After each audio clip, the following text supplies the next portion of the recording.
Das MotoGP-Wochenende in Argentinien war mehr als spannend. Mit diesem Ausgang hat wohl keiner gerechnet. Der größte Verlierer dabei war wohl Marc Marquez. Warum er und Valentino Rossi bestimmt keine Freunde mehr werden, beziehungsweise was der Termas Clash ist, erfahrt ihr hier.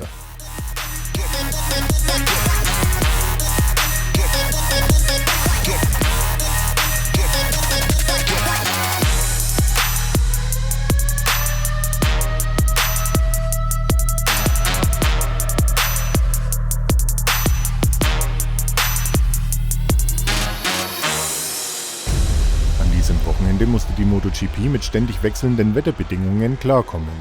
Am besten konnte dies Marc Marquez, der eigentlich alles dominierte. Im Quali war es feucht mit Abtrocken der Strecke. Alle fuhren mit Regenreifen raus. Als erstes wechselte Jack Miller dann auf Slicks, kurz gefolgt von Marc Marquez. Die Strecke war aber noch zu feucht und es war schon ein richtiger Eiertanz. Marquez wechselte wieder zurück auf Regenreifen, bekam aber keine gute Runde mehr hin und landete auf Platz 6. Jackass zog es durch und wurde belohnt. Mit seiner letzten Runde schaffte er es auf die Pole. Der Start des Rennens war ein richtiges Chaos. Kurz vorher gab es wieder einen Schauer und die Strecke sollte nass sein. Die meisten gingen mit Regenreifen in die Startaufstellung, Rossi wechselte sogar extra nochmal auf Regenreifen. Anders bei Miller. Er setzte wieder auf Slicks, da die Strecke extrem schnell abtrocknete. Dann brach das totale Chaos aus. Der Start wurde abgebrochen, damit alle nochmal wechseln konnten. Alle, bis auf Miller, schoben das Bike nochmal in die Boxengasse, um wieder auf Slicks zu wechseln. Marc VDS war das einzige Team, die das vorher schon taten. Sie hätten zwar aus der Boxengasse starten müssen, hätten aber einen Vorteil wegen den Slicks gehabt.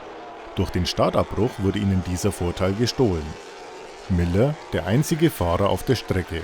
Dann die große Frage, müssen jetzt alle bis auf Miller aus der Boxengasse starten? In welcher Reihenfolge? Aus Sicherheitsgründen wurde dann aber entschieden, in einem gewissen Abstand hinter Jack Miller zu starten, dem einzigen, der in der Startaufstellung blieb.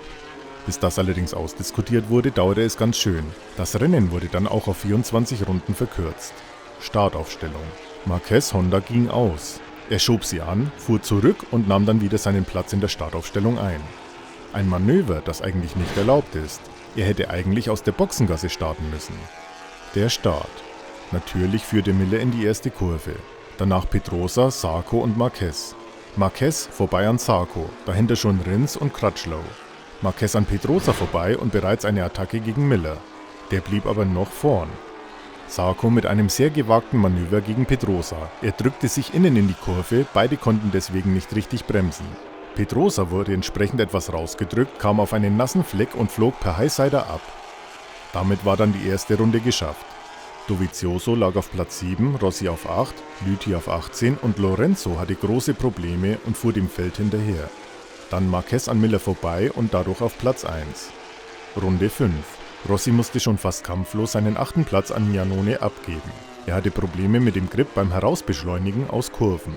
In Runde 6 bekam Marquez eine Durchfahrtsstrafe mit der Begründung Fahren gegen die Fahrtrichtung wegen der Aktion in der Startaufstellung. Damit verlor er seinen ersten Platz und reihte sich wieder auf Platz 19 ein. Er musste sich jetzt also einmal durch das gesamte Feld pflügen und das nahm er zum Teil wörtlich. Lüthi mittlerweile auf 13, an der Spitze jetzt Miller, Rins, Sarko und Crutchlow. Ende der 16. Runde musste Marquez an Aleix Espargaró vorbei. Platz war eigentlich keiner da. Er berührte das Hinterrad und das Bein von Espargaró. Beide gingen weit, aber Marquez konnte sich durchsetzen und entschuldigte sich gleich für die unsaubere Aktion. Die Rennleitung forderte, den Platz wieder zurückzugeben. In Runde 12 startete der Kampf zwischen Miller und Rins um Platz 1. Dabei verrauchten sie sich aber etwas die Reifen. Marquez mittlerweile auf 14. Runde 15. Rins konnte die Spitze übernehmen. Das Führungsfeld lag aber immer noch sehr eng beieinander. Eine Runde später machte er einen Fehler und fiel auf Platz 4 zurück. Miller führte wieder, direkt dahinter Crutchlow. Runde 18. Crutchlow übernahm die Spitze, da Miller weit ging. Marquez mittlerweile auf Platz 7 hinter Rossi.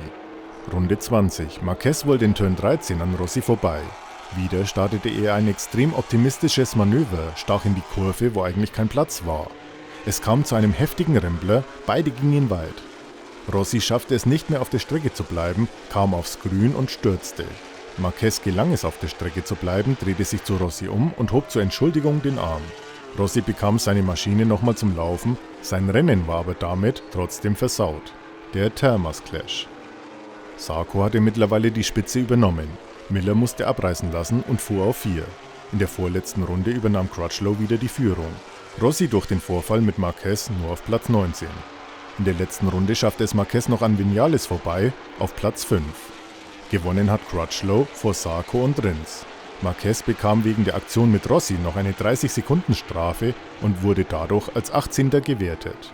Er ging nach dem Rennen umgehend zu Rossis Box, um sich zu entschuldigen, wurde aber von Uccio, dem besten Freund von Rossi, rausgeschmissen.